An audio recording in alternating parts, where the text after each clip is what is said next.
The Bible says in Proverbs 22 and verse 15, folly is bound up in the heart of a child, but the rod of discipline drives it far from him.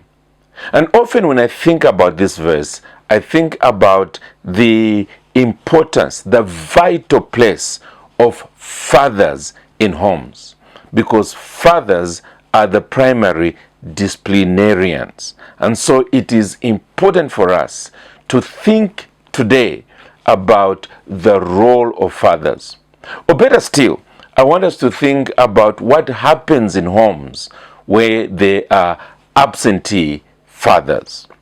I was reading the other day a list of what happens in homes where fathers are non-existent.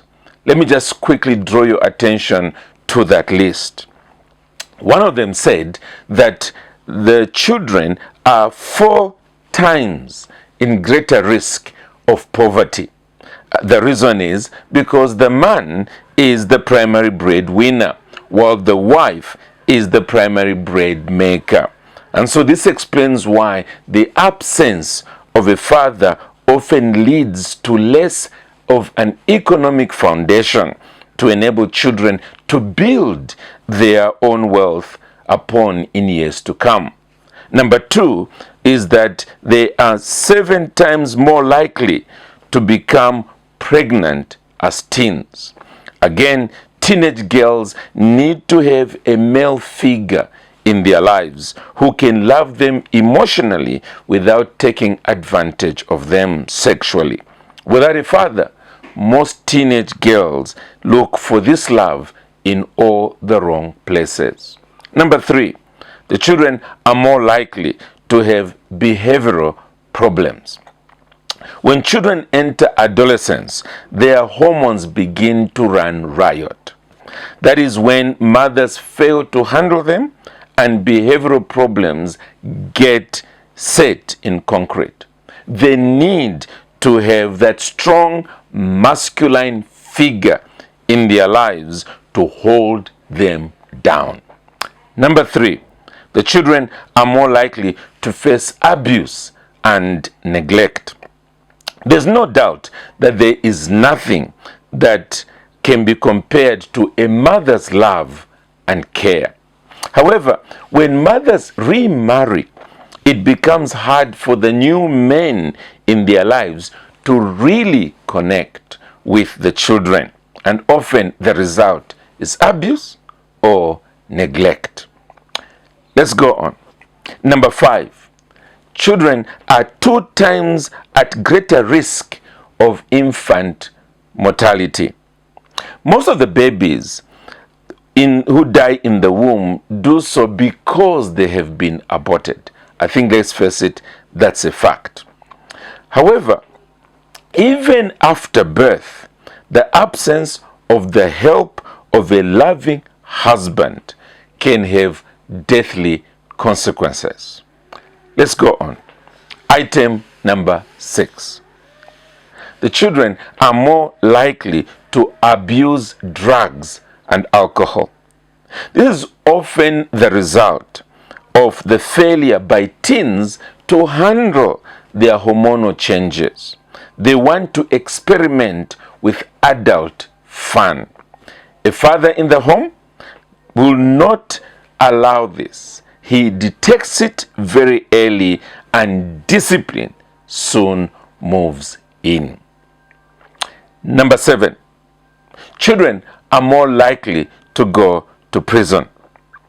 Social workers who serve in prisons will easily tell you that most men who are in prison are products of fatherless homes.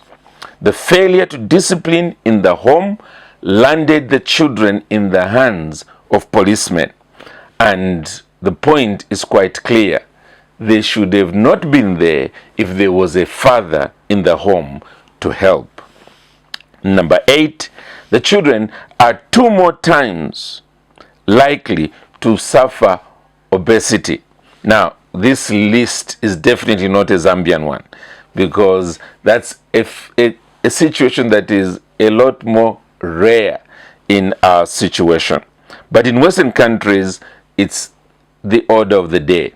And part of the reason is that there isn't that one person who is going to ensure that self-control is insisted upon. And so the lack of discipline leads to this kind of problem. And number 9, the children are more likely to commit crime. And that's where that Bible verse I read earlier on comes in so handy, when it says, folly is bound up in the heart of a child, but the rod of discipline drives it far from him. The absence of a father's discipline in the home causes this folly to grow into a wild bush until it is completely difficult to arrest it and the child becomes a criminal. Well, the last, and that is number 10, that the children are 2 times more likely to drop out of high school. This is often, again, because of a lack of finances in the home or a child falling into bad company and consequently failing to come out of it.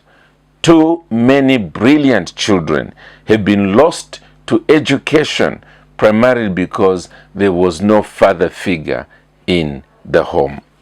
I think the statistics here must be showing in no uncertain terms that we need not just a mother in the home, we also need a father in order to ensure that parenting takes place in a God-honoring way. And trust me, this list was not from Christian statisticians. It's just individuals who observed and therefore ended up giving us these statistics. It is confirming what the Bible teaches, that there is need for a male as well as a female figure in the context of a home. Let's make sure we emphasize both.